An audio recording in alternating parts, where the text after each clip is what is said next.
ಬೆಳ್ತಂಗಡಿಯಲ್ಲಿ ಸಿಕ್ಕಾಪಟ್ಟೆ ಅಭಿಮಾನಿಗಳು. ಅವರೆಲ್ಲರೂ ಅವರು ಮೊನ್ನೆ ಒಂದು ದಿನ ಅವರು ಅಟ್ಯಾಕ್ ಮಾಡಿದಾಗ ಅಥವಾ ಒಂದು FIR ಹರಿದಾಗ ಅಥವಾ ಅವ್ರ ಕಸ್ಟಡಿಗೆ ಹೋದಾಗ ಯಾವ ರೀತಿಯಾಗಿ ಅಲ್ಲೇ ಜನ ಸಂಚಲನ ಆಯಿತು ಅನ್ನೋದು ನೋಡ್ತಾ ಇದ್ವಿ. ಇಲ್ಲೇ ಒಂದು ಕಡೆಗೆ ಬಿದ್ದ ಸಮುದಾಯಗಳ ಜನ ಒಂದು ಕಡೆ ನಿಲ್ತಾ ಇದ್ದಾರೆ, ಇನ್ನೊಂದು ಕಡೆ ಸಮಾಜದ ಉನ್ನತ ಸ್ಥಾನದಲ್ಲಿರುವಂಥ ಜನ ಒಂದು ಕಡೆ ಆಗ್ತಾ ಇದ್ದಾರೆ.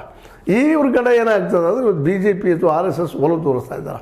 ಮತ್ತು ಈ ಎಲ್ಲ ಘಟನೆಗಳಿಗೆ RSSದ ಕಟ್ಟರ್ವಾದಿಗಳನ್ನು ಇದು ಕಾರಣೀಕರ್ತರು. ಒಂದು ಕಡೆ ತಿಮ್ರೋಡಿ ವಿಶ್ವ ಹಿಂದೂ ಪರಿಷತ್ RSS ಇದರ ಆರಾಧಕ, ಇನ್ನೊಂದು ಕಡೆ ಹೆಗ್ಗಡೆ ಅವರು ಹಿಂದುತ್ವದ ಆರಾಧಕರು, ಅದ್ರ ಜೊತೆಗೆ ಇನ್ನುಳಿದ BJP ನಾಯಕರು ಹಿಂದುತ್ವದ ಆರಾಧಕರು, CT ರವಿ ಇರ್ಬೋದು, ಮತ್ತವರು ಇರ್ಬೋದು, ಅದೇ ಕಾಲಕ್ಕೆ ಇನ್ನೂ ಅನೇಕರು. ಅಂದಾಗ ಇದನ್ನು ನಾವು ಮಾಡಬೇಕಾಗಿತ್ತು, ತನಿಖೆ ಮಾಡಬೇಕಾಗಿತ್ತು, ಬಹಳಷ್ಟು ದೀರ್ಘ ಸಮಯ ತೆಗೆದುಕೊಳ್ತದೆ. ಇದು ಭಾಳ ಅಭ್ಯಾಸ ಮಾಡಬೇಕಾದ್ರೆ ಸೂಕ್ಷ್ಮ ಭಾಳದ.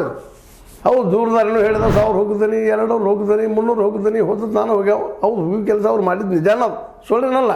ಅದಕ್ಕೆ ಅವ್ರು ಪೇಮೆಂಟ್ ತೊಗೊತಿದ್ದು ಅದು ಸುಳ್ಳಿನಲ್ಲ, ಎಲ್ಲ ಸತ್ಯ. ಅವನ ಜೊತೆ ಇನ್ನೂ ಅನೇಕರಿದ್ದಾರೆ, ನಾವು ಹೋಗಿದ್ದೀವಿ ರೀ ಇಂಥ ಜನರು ಅಂತ ಹೇಳ್ತಾ ಇದ್ದಾರೆ.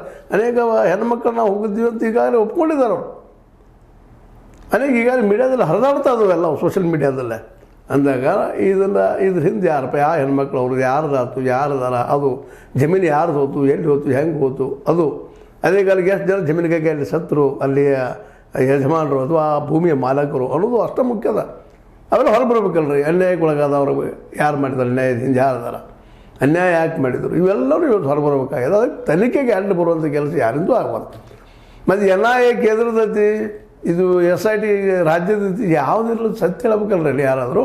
ಇಲ್ಲ ಅವತ್ತು ಅವ್ರು ಬೇಕಾದ್ರೆ ಮಾಡ್ಕೊಳ್ತಾರೆ. ಹಂಗಾದ್ರೆ ನೀವು ನೇಮಿಸ್ರಿ, ನೀವು ತನಿಖೆ ಮಾಡಿರಿ, ಸತ್ಯ ಹೊರಗೆ ಬರಲಿ. ಏನಾದರೂ ಆಗಿ ಯಾರು